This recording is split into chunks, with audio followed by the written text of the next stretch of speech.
오늘 하나님 말씀은 사도행전 6장과 7장의 말씀인데요. 오늘 좀 길습니다. 근데 여러분들이 오늘 말씀을 먼저 같이 읽으면서 설교 말씀과 같이 연결되는 것으로 깨달으시고 함께 같이 말씀 주목해 보시기 바랍니다. 6장 1절로 7장 2절 전반부와 7장 44절로 60절까지를 읽도록 하겠습니다. 그때 제자가 더 많아졌는데 헬라파 유대인들이 자기의 과부들이 매일의 구제에 빠짐으로 히브리파 사람들을 원망하니 12사도가 모든 제자를 불러 이르되 우리가 하나님의 말씀을 제쳐놓고 접대를 일삼는 것이 마땅하지 아니하니 형제들아 너희 가운데 성령과 지혜가 충만하여 칭찬받는 사람 7을 택하라. 우리가 이 일을 그들에게 맡기고 우리는 오로지 기도하는 일과 말씀 사역에 힘쓰리라 하니 온 무리가 이 말을 기뻐하여 믿음과 성령이 충만한 사람 스데반과 또 빌립과 브로고로와 니가노르와 디몬과 바메나와 유대교에 입교했던 안디옥 사람 니골라를 택하여 사도들 앞에 세우니 사도들이 기도하고 그들에게 안수하니라. 하나님의 말씀이 점점 왕성하여 예루살렘에 있는 제자의 수가 더 심히 많아지고 허다한 제사장의 무리도 이 도에 복종하니라. 스데반이 은혜와 권능이 충만하여 큰 기사와 표적을 민간에 행하니 이른바 자유민들 즉 구레네인 알렉산드리아인 길리기아와 아시아에서 온 사람들의 회당에서 어떤 자들이 일어나 스데반과 더불어 논쟁할세 스데반이 지혜와 성령으로 말함을 그들이 능히 당하지 못하여 사람들을 매수하여 말하게 하되 이 사람이 모세와 하나님을 모독하는 말을 하는 것을 우리가 들었노라 하게 하고 백성과 장로와 서기관들을 충동시켜 와서 잡아가지고 공회에 이르러 거짓 증인들을 세우니 이르되 이 사람이 이 거룩한 것과 율법을 거슬러 말하기를 마지 아니하는도다. 그의 말에 이 나사렛 예수가 이곳을 헐고 또 모세가 우리에게 전하여 준 규례를 고치겠다 함을 우리가 들었노라 하거늘 공회 중에 앉은 사람들이 다 스데반을 주목하여 보니 그 얼굴이 천사의 얼굴과 같더라. 대제장이 이르되 이것이 사실이냐? 스데반이 이르되 여러분 부형들여 들으소서. 44절부터 7장 44절부터 60절까지입니다. 광야에서 우리 조상들에게 증거의 장막이 있었으니 이것은 모세에게 말씀하신 이가 명하사 그가 본 그 양식대로 만들게 하신 것이라. 우리 조상들이 그것을 받아 하나님이 그들 앞에서 쫓아내신 이방인의 땅을 점령할 때에 여호수아와 함께 가지고 들어가서 다윗 때까지 이르느냐. 다윗이 하나님 앞에서 은혜를 받아 야곱의 집을 위하여 하나님의 초소를 준비하게 하여 달라고 하더니 솔로몬이 그를 위하여 집을 지었느니라. 그러나 지극히 높으신 이는 손으로 지으신 곳에 계시지 아니하시나니 선지자가 말한 바 주께서 이르시되 하늘은 나의 보좌요 땅은 나의 발등상이니 너희가 나를 위하여 무슨 집을 짓겠으며 나의 안식을 할 처소가 어디냐. 이 모든 것이 다 내 손으로 지은 것이 아니냐 함과 같으니라. 목이 곧고 마음과 귀에 할례를 받지 못한 사람들아 너희도 너희 조상과 같이 항상 성령을 거스리는도다.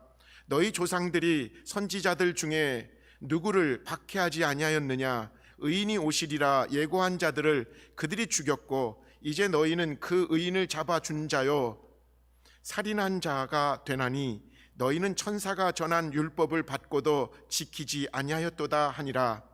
그들이 이 말을 듣고 마음에 찔려 그를 향하여 이를 갈거늘 스데반이 성령 충만하여 하늘을 우러러 주목하여 하나님의 영광과 및 예수께서 하나님 우편에 서신 것을 보고 말하되 보라 하늘이 열리고 인자가 하나님 우편에 서신 것을 보노라 한데 그들이 큰 소리를 지르며 귀를 막고 일제히 그에게 달려들어 성 밖으로 내치고 돌로 칠세 증인들이 옷을 벗어 사울이라 하는 청년의 발 앞에 두니라.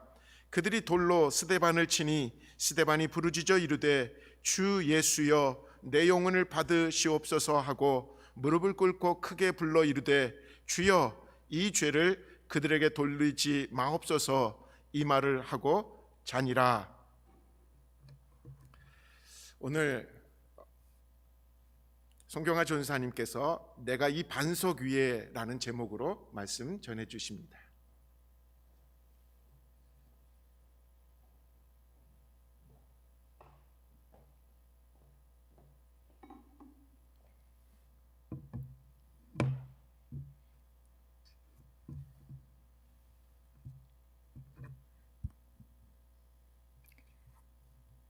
성부, 성자, 성령 하나님의 사랑을 받으시는 복음 감리교회 교우 여러분, 이번 주도 성령의 인도를 받으시며 말씀 따라 사시려고 애쓰신 여러분의 선교지에서 애쓰신 여러분들께 감사를 드립니다. 제가 이 시간 이 자리에 섰다고 해서 제가 말씀의 전문가로, 인생의 전문가로 여러분들에게 무엇을 가르쳐 드릴 수는 없을 것 같습니다. 공예배의 중심은 설교만이 아니고 공적 예배 순서 처음부터 마지막까지가 하나님, 우리는 이런 예배의 부름, 찬양, 회개의 기도, 신앙 고백, 또 말씀을 듣는 시간, 교제 시간이 있는 것이 하나님, 이런 삶이 우리의 삶입니다. 우리가 그리스도인의 삶입니다라는 선포이고, 또 이렇게 살겠습니다라는 결단이고, 또 이런 삶이 되게 해주십시오라는 간구입니다. 그리고 이것을 공동체가 성령의 도우심으로 함께하는 것이고요. 이 시간에는 사도행전 6장과 7장의 말씀으로 성경과의 대화의 시간을 갖겠는데요. 6장 1절부터 7절은 소그룹 인도자 모임에서 그분들이 나누어 주신 관찰과 그 질문을 바탕으로 조금 자세하게 살펴보고, 나머지 본문들은 6장과 7장에 나와 있는 그 이야기들의 연관성, 또 사도행전 전체에서 6장과 7장이 어떤 역할을 하는지를 중심으로 살펴보겠습니다. 여러분들이 좀 번거로우실지 모르지만 따로 시청각 자료를 준비할 수가 없어서 여러분이 이 애널로그 스타일로 성경책을 펴시고, 또 밑줄을 펜으로 긋기가 그러신 분들은 연필을 준비하셔서 여러분들의 동그라미와 밑줄이 시청각 자료가 되겠습니다.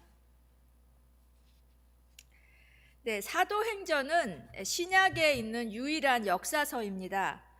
지난번 역대상하를 읽으실 때도 목사님께로부터 들으셨겠지만, 역사를 기록하는 성경의 저자는 단순히 역사만 기록하기보다는 듣는 이들에게 하나님은 이런 분이다, 우리는 이런 백성이다 라는 것을 일깨워 주려는 신학적인 메시지를 주려고 합니다.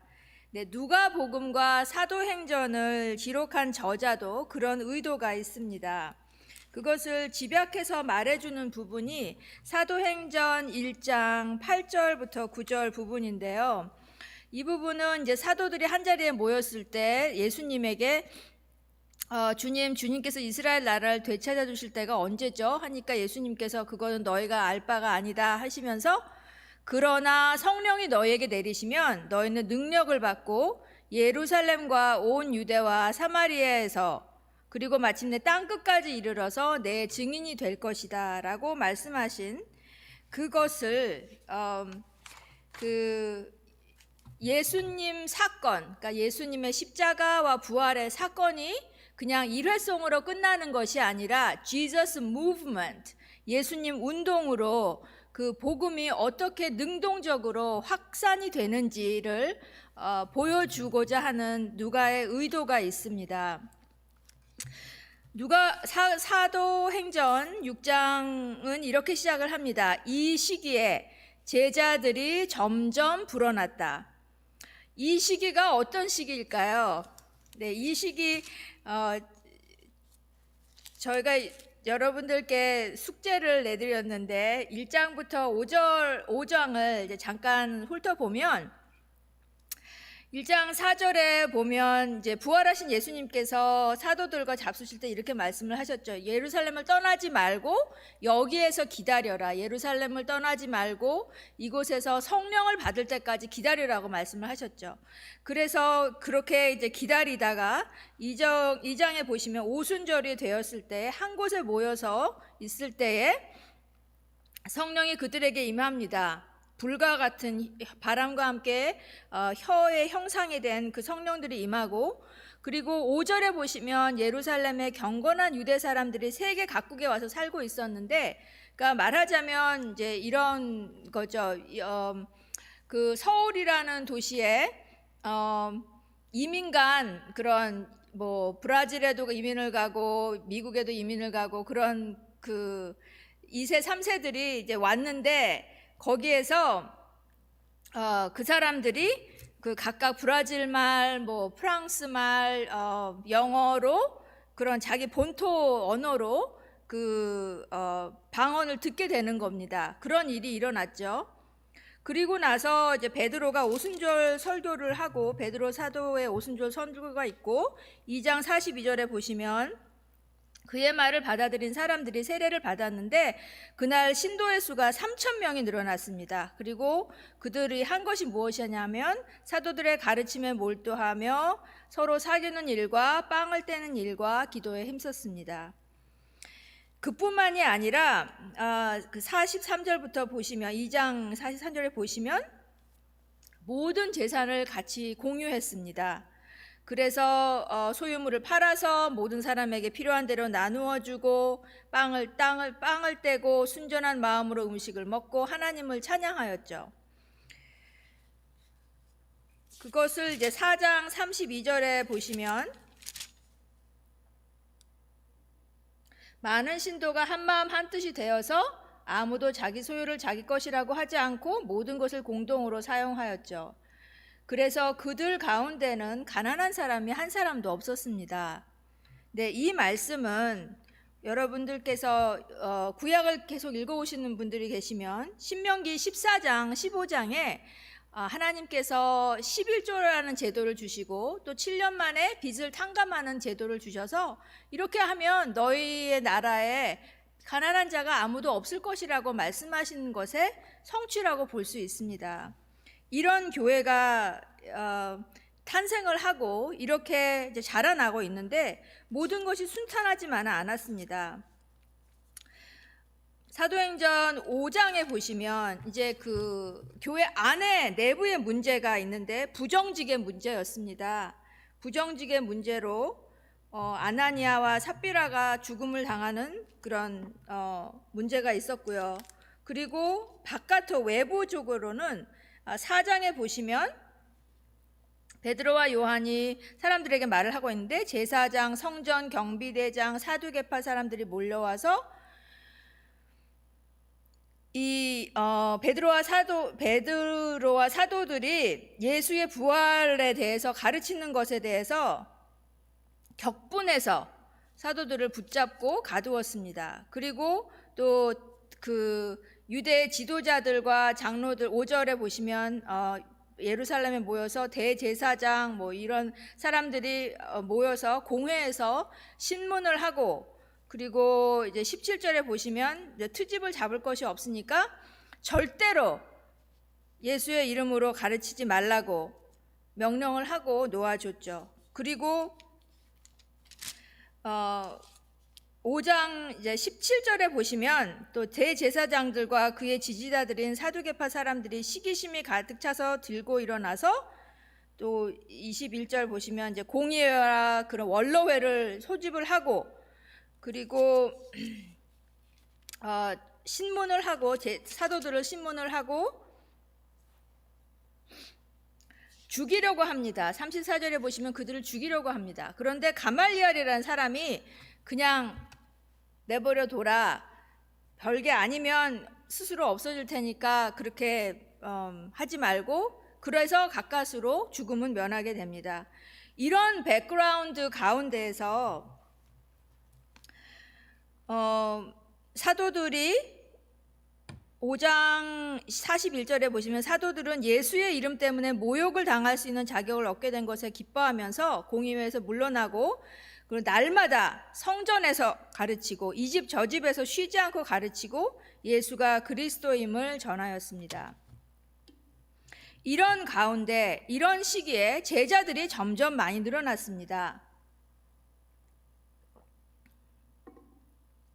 6장에서 여러분께서 들으신 이 문제는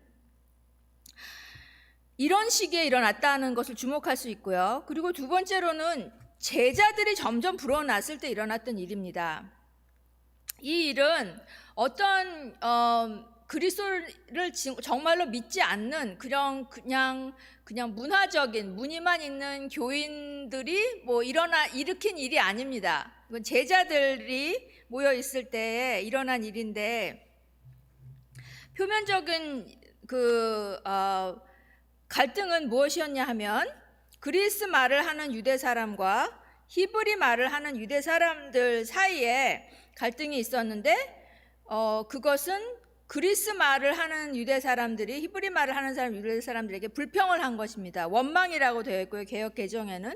그러니까 이것이 요새로 보자면 영어권과 한어권이 있었는데 다 한국 사람들인데 그 영어를 하는 사람들이 왜 우리만 차별하느냐, 왜 우리 과부들만 구제에서 빠지느냐 해서 한어권에 있는 사람들에게 컴플레인을 하는 것 같은 그런 상황인 것입니다. 그런데 12사도가 어떻게 해결을 하죠? 2절에 보시면 12사도가 제자들을 모두 불러놓고 말을 합니다. 여기서 보시면 그 12사도들은 아람어를 하는, 여기 히브리 말이라고 했는데 히브리 말을 하는 유대 사람들이잖아요. 그런데 그 사람들만 불러놓고 회의를 한 것이 아니라 그리스 말을 하는 유대인 예수님 제자 또 히브리어를 하는 유대 사람들 제자 둘 다를 불러놓고 말을 한 것입니다.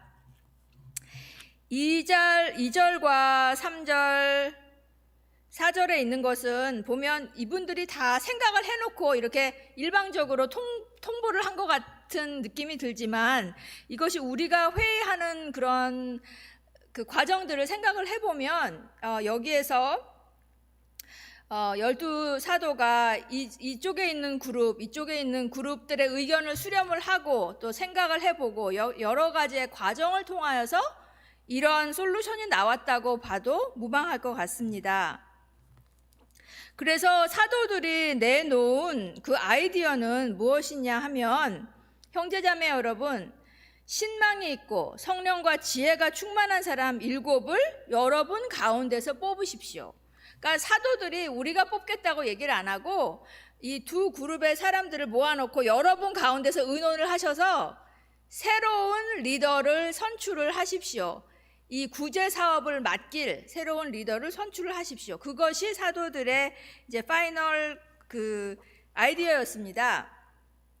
그리고 우리는 기도하는 일과 말씀을 섬기는 일에 헌신하겠습니다. 그렇게 하니까 두 그룹의 사람들이 다 이것을 좋게 여겨서 또 여러 가지 그런 과정들을 거쳤겠죠. 그런데 맨 마지막에 이제 나온 안은 그 7명의 리더들이 뽑혔는데 그 사람들의 이름이 여호수아, 다윗, 다니엘 그런 이름들이 아닙니다. 이 사람들의 이름을 보면 꼭 그렇지 않을 수도 있겠지만 이 사람들은 7명이 다 그리스 말을 하는 유대인들로 뽑히게 된 것입니다. 이것이 정말 그 당시 제자들이 선견 지명이 있어서 우리가 이제 다음에는 지금 예루살렘이니까 다음 단계는 사마리아야. 그러니까 그 땅끝까지 가려면 이제 우리 이민 2세 3세 영어를 하는 사람들을 키워야 돼. 그렇게 생각을 하고 했는지는 잘 모르겠어요.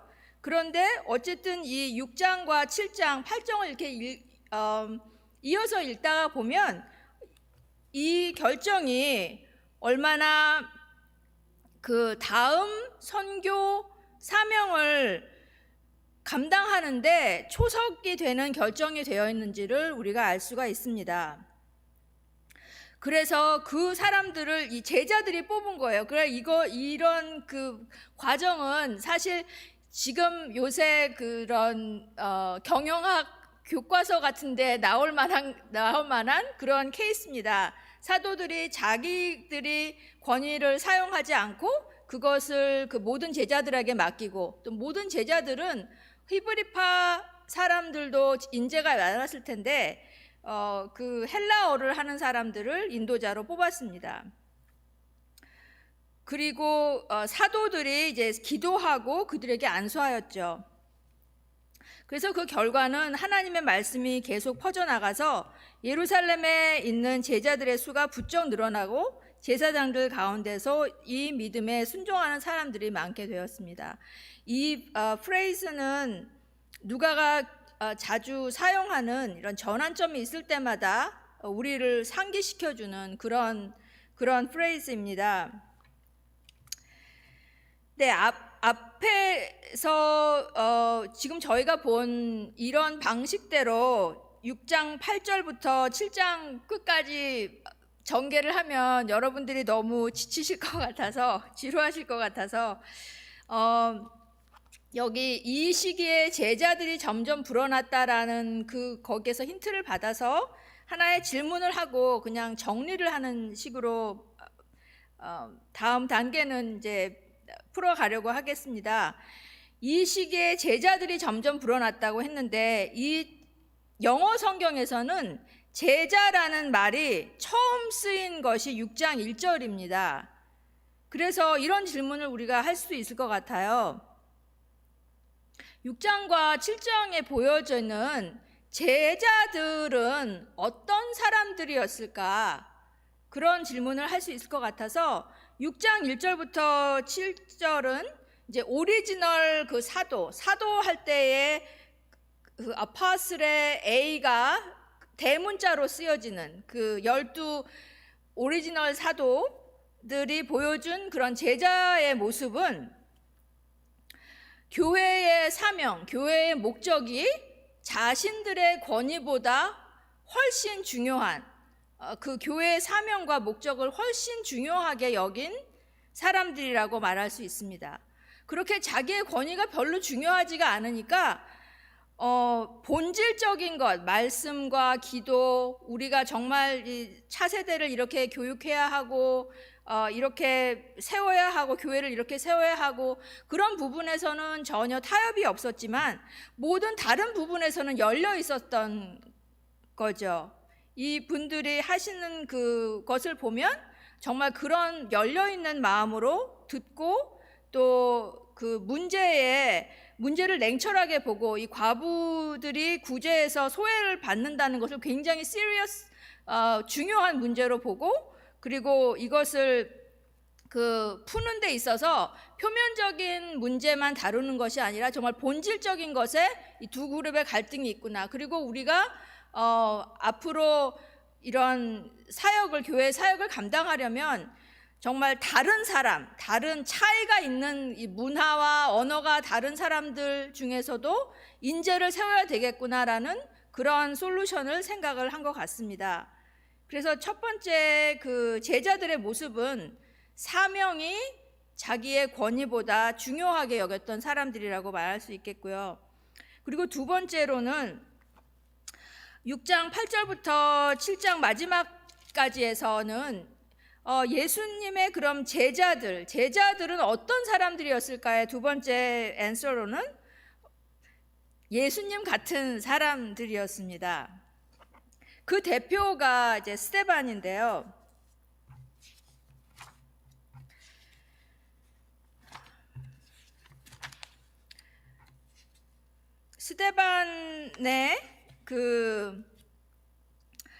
스데반의 모습을 여기 누가복음에서 이제 누가복음 22장과 23장에 나와 있는 예수님의 순환, 예수님이 어떻게 순환을 받으시는지의 모습과 스데반이 어떻게 순환을 받는지 6장 11절, 12절 그리고 이제 7장 설교가 마친 다음에 스데반의 설교가 마친 다음에 스데반이 어떻게 순교를 하는지 그 과정을 이제 이렇게 비교를 해서 보시면 너무나도 비슷합니다.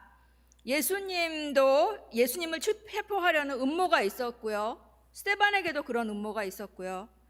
그리고 예수님도 공의회에 서게 되셨죠. 스데반도 그렇게 서게 되었습니다. 그리고 예수님도 사람들이 선동이 되어서 그 사람들로 하여금 예수님을 대적하게 했고요. 스데반에게도 마찬가지로 그렇게 사람들이 했죠. 그리고 두 분 다 신성 모독죄, 성전 모독죄라는 죄명을 받게 되었죠.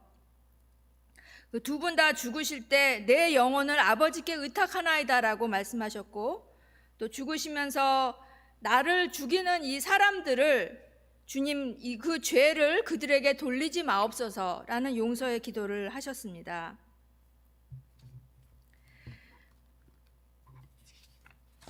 언제부터 믿었는지는 모르겠는데 차세대의 리더로 어포인먼트를 받은 스데반이 벌써 이렇게 예수님과 같은 성화가 된 성숙한 제자의 모습을 보여줍니다.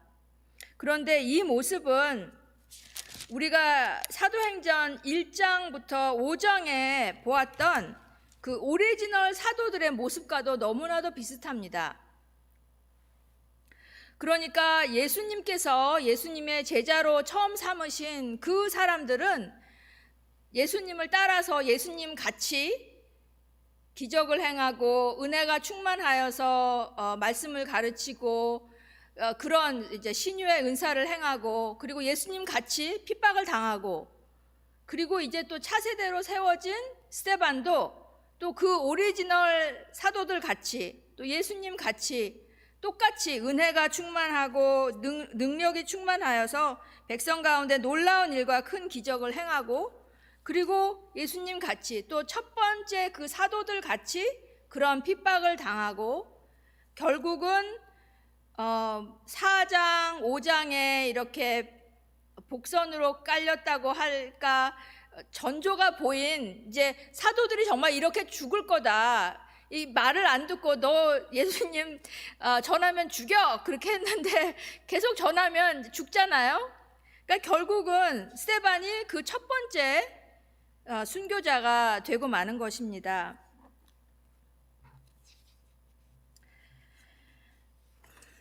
네, 여기서 잠시 스데반의 인생을 조금 상상해 봅니다.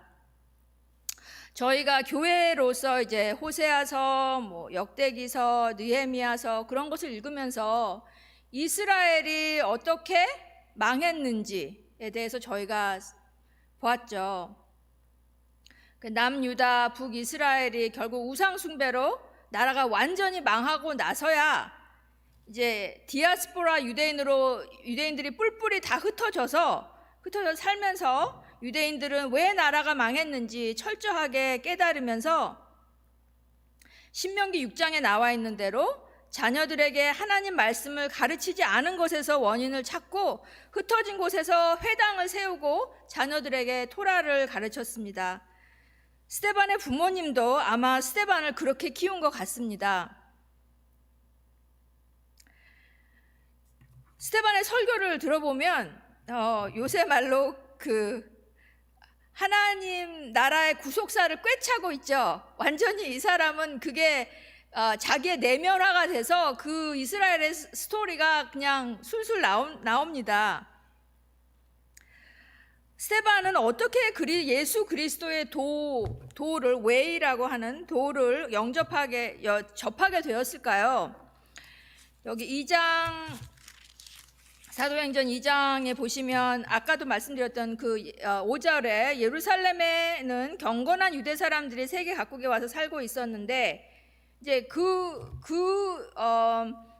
역 이민을 해서 다시 예루살렘에 정착한 그런 사람 중에 한 명이었을 겁니다. 근데 그 사람이 언제 그 회심을 했는지는 확실하게는 모르겠어요. 그때 오순절 모였을 때 거기에 있었는지 아니면 베드로의 설교를 듣고 회심한 3,000명 중에 한 명이었는지 그리고 스데반의 가족은 어떻게 됐는지, 혼자 여기 청년으로 와 있었는지, 부모님들하고 같이 있었는지, 결혼을 해왔는지 잘 모르겠습니다. 제가 청년이라고 하는 것은 스데반이 그 설교를 할 때에 처음에 부형 여러분이라고 시작을 해서요.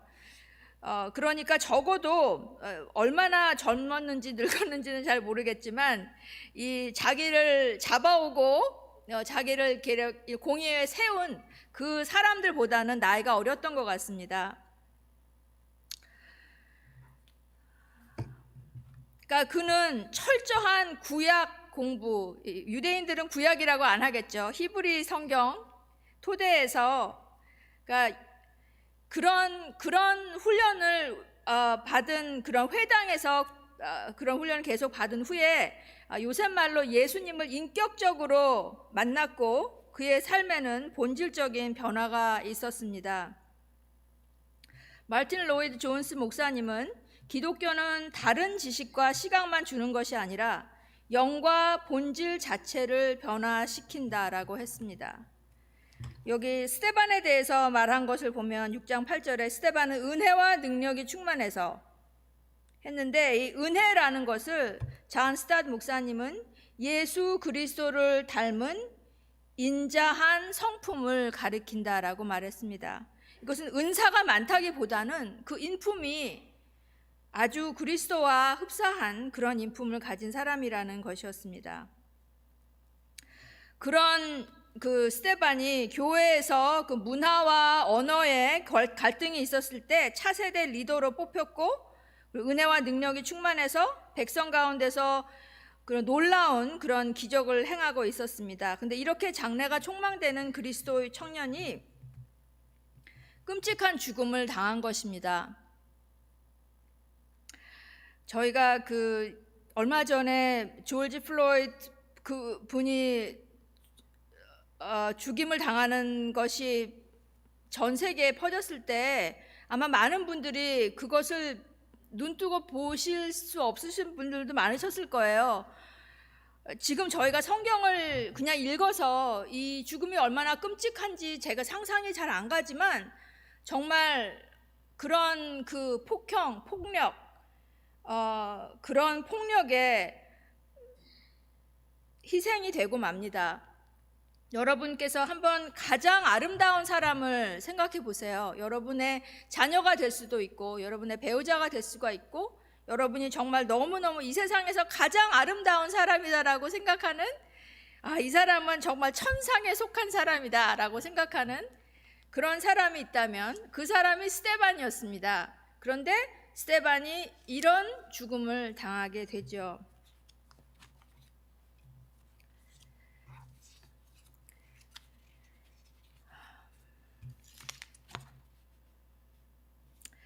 네, 스데반의 설교에서 보면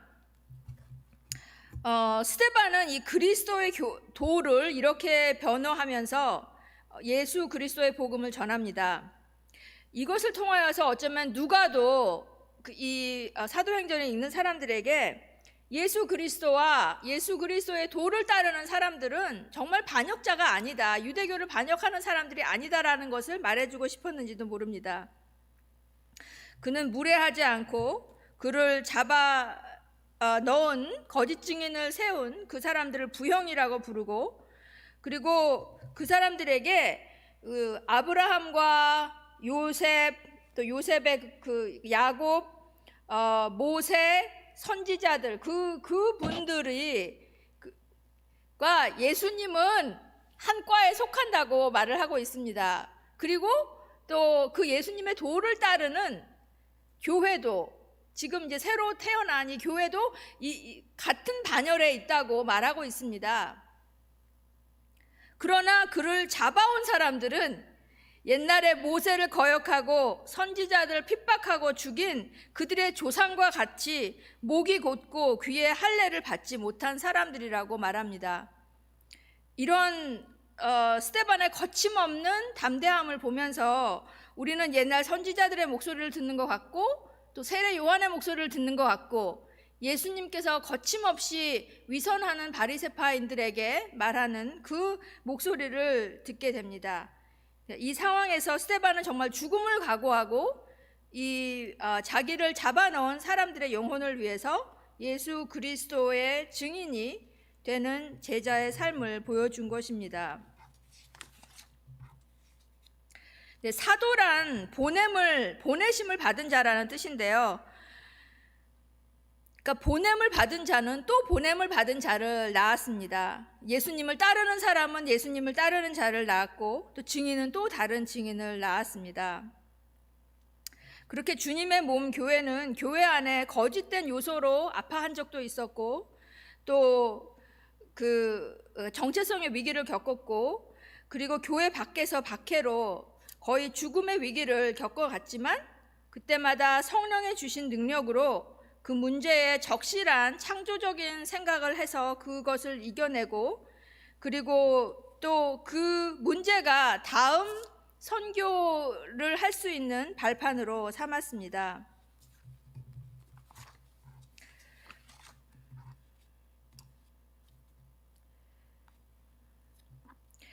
네, 지금 저희가 이렇게 한 가지 질문을 하고, 이 시기에 제자들은 어떤 사람들이었나라는 질문을 하고, 첫 번째는 그 오리지널 아파서 A가 대문자인 그 사람들은 자기의 권위보다 교회의 사명, 교회의 목적이 더 중요했다는 사람들이라고 얘기했고, 그리고 두 번째는 예수님을 닮은 사람들이라고 이야기했습니다.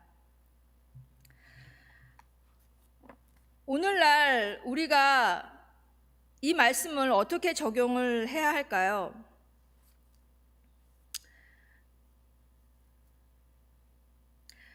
아마도 말씀 속으로 한 번 더 들어가서 이때 구제를 받는 과부도 한번 되어보고, 또 예루살렘 교회 회의에도 한번 참석해보고, 스데반이 죽는 장소에도 한번 서보고, 아니면 내가 정말 스데반을 고발한 그런 목이 곧고 귀에 할례를 받지 않은, 나의 주장이 너무 강해서 예수님의 말씀을 받아들일 수 없는 그런 사람은 아닌가라는 그 사람들의 위치에도 한번 서보고, 그리고 또 거기에 있었던 바울의 입장에서도 한번 서보면서, 주님, 저에게 지금 무슨 말씀을 하고 계십니까? 라고 여쭤봐도 될 것 같습니다. 여러분께서 거기에 대해서 일기를 쓰셔도 되고, 또 아니면 가까운 배우자나 자녀에게 나누셔도 되고, 여러분의 소그룹에서 나누셔도 됩니다. 아니면 아무에게도 나누지 않으시고 그냥 주님에게만 그 독대를 하셔도 되겠습니다. 요한복음 15장에 보시면 예수님께서 성령이 자신에 대해서 증거하실 거라고 말씀하십니다. 그러면서 너희도 나에게 대해서 증거하라고 해야 한다고 말씀을 하십니다. 사도행전에서는 이제 예수님께서 나와 같이 있었던 너희도 나에 대해서 증거해야 된다고 하고, 그리고 나와 예수님과 같이 있었던 그 사도들이 증거를 하면서 또 다음에 사마리아로 가서 또 그 다음 세대에 증거할 그 스몰 A 아파서 사도들을 어떻게 준비하는지를 저희가 볼 수 있습니다. 스데반의 마지막은 어떻게 보면 예배라고 볼 수 있습니다. 스데반은 예배를 하면서 죽었다고 말할 수 있습니다. 그런데 그 예배의 순간이 가장 아마 효과적인 선교의 순간이었는지도 모르겠습니다. 거기에는 바울이 있었고, 사도행전 22장 같은 경우를 보시면 사도 바울은 절대로 잊지를 못했던 것 같아요. 그래서 이 사람이 사도 바울이 회심을 한 후에도 이 사건에 연루되었던 것은 사도 바울의 정체성에, 그리고 내가 어떻게 이방인들의 사도가 되어야 하는지에 대해서 지대한 영향을 끼친 것 같습니다. 교회는 성령으로 태어났다는 것을 보여줍니다. 누가복음과 사도행전의 저자는 굉장히 의도적으로 다른 복음서에는 나와 있지 않지만 예수님의 중요한 때마다 예수님께서 성령의 인도를 받아서라는 것을 꼭 씁니다. 예수님께서 시험을 받은 것도 성령의 인도함을 받았다는 것을 말해주고요. 그리고 예수님이 기도하셨다는 것을 꼭 씁니다. 그런데 같은 성령이 이 제자들도 인도해 줘서 사도행전은 그 성령으로 태어나고 성령에게 인도받는 것을 계속 보여주고요. at the same, 똑같은 시간에 이 사람들이 얼마나 또 그 성령을 사모하면서 기도하고 때때마다 위기 때마다 기도했는지를 보여줍니다. 예수님께서 기도하셨듯이 제자들도 이렇게 기도를 합니다. 그러면서 성령이 너에게 내리시면 너희는 능력을 받고, 그러니까 성령으로 인도를 받는데 이 사람들은 그 받은 권능을 어떻게 사용하는지를 아주 잘 보여줍니다. 어떻게 활용하는지. 거기에 대표적으로 스데반이 정말 자주적이고 능동적인 신앙으로 그 받은 성령의 권능을 마음껏 활용하고 있습니다. 이것이 아마 저희에게 예수님께서 말씀해 주시는 우리가 이렇게 아무데도 가지 못하고 만나서 같이 예배를 드리거나 교제를 나누지도 못하고, 그리고 저희는 생각은, 두뇌는 본질적으로 게으르다고 합니다. 그래서 자꾸 이렇게 생각을 하게 안 하면, 운동을 안 시키면 그냥 게으르대요. 몸도 그런 것 같이 운동을 안 하고 싶잖아요, 저희가. 일부러 막 하려고 해야지. 그런 상황인데 저희가 사도행전을 읽으면서 그 당시에 그 제자들은 물론 성령님의 인도하심을 받는 것인데, 그것이 그냥 우리가 생각하는, 우리는 가만히 있고 성령님이 이렇게 조정하시는 그런 것이 아니라 정말 그 능력을 믿고 그 능력을 마음껏 담대하게 활용한 그것을 저희가 보게 됩니다. 목사님께서 오늘 여기에 그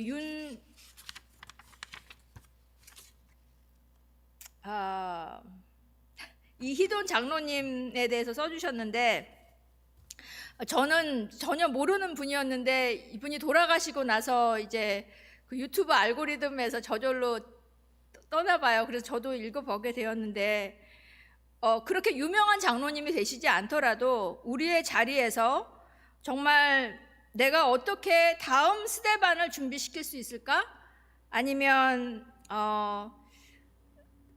나의 자리에서 어떤 구제, 어떤 기도, 어떤 합심 기도, 어떤 것을 우리가 공동체에 할 수 있을까?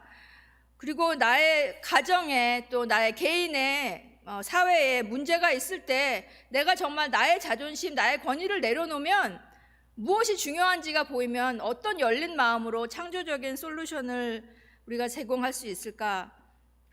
그런 생각들을 하는 능동적인 신앙을 가진 신앙인들이 될 수 있을 것 같습니다. 예수님께서 마태복음 16장에서 약속하신 대로 예수님께서 이 반석 위에 그 예수님의 교회를 세우시겠다고 하고 죽음의 문들이 그것을 이길 수 없다고 하셨습니다. 교회는 성령으로 태어났고, 그리고 예수 그리스도를 따라서 보내심을 받아서 증인의 역할을 하는 사도들의 터에 세워지고 있습니다. 우리가 예수님의 약속을 믿고, 비록 눈으로는 그렇게 교회는 조그만 죽음의 그런 위협에도 금방 없어질 것 같지만, 예수님의 말씀을 우리가 믿고 첫 제자들이 보여준 이런 합심하는 기도, 문제를 해결하는 방법, 그리고 그 성령이 주신 능력을 나에게 그런 능력이 있다는 것을 믿고 거침없이 그러나 사랑하는 끝까지 자기를 죽인 사람들마저 사랑할 수 있는 그런 모습의 제자들 또 교회 우리 모두가 되기를 기도합니다. 잠시 기도하겠습니다. 하나님 아버지, 이번 달에 저희가 창세기와 이제 사도행전을 읽으면서 게을러지기 쉬운 저희의 그 습관들을 돌아보면서 저에게 주신 책임, 사명 정말 기쁘게 의무감이나 너무 그런 죄책감보다는 주님과 함께하는, 그리고 또 주님께서 사랑하시는 공동체와 함께하는 그것을 저희가 생각하면서 주님에게 감사하고 또 주님과 함께하는 그런 사역들이 될 수 있도록 주님 인도하여 주십시오. 목사님 지치지 않으시도록 주님께서 인도하여 주시고 우리 교우들 모두 다 새 힘을 얻고 또 이번 주를 시작할 수 있도록 주님 인도하여 주십시오. 예수님 이름으로 기도했습니다.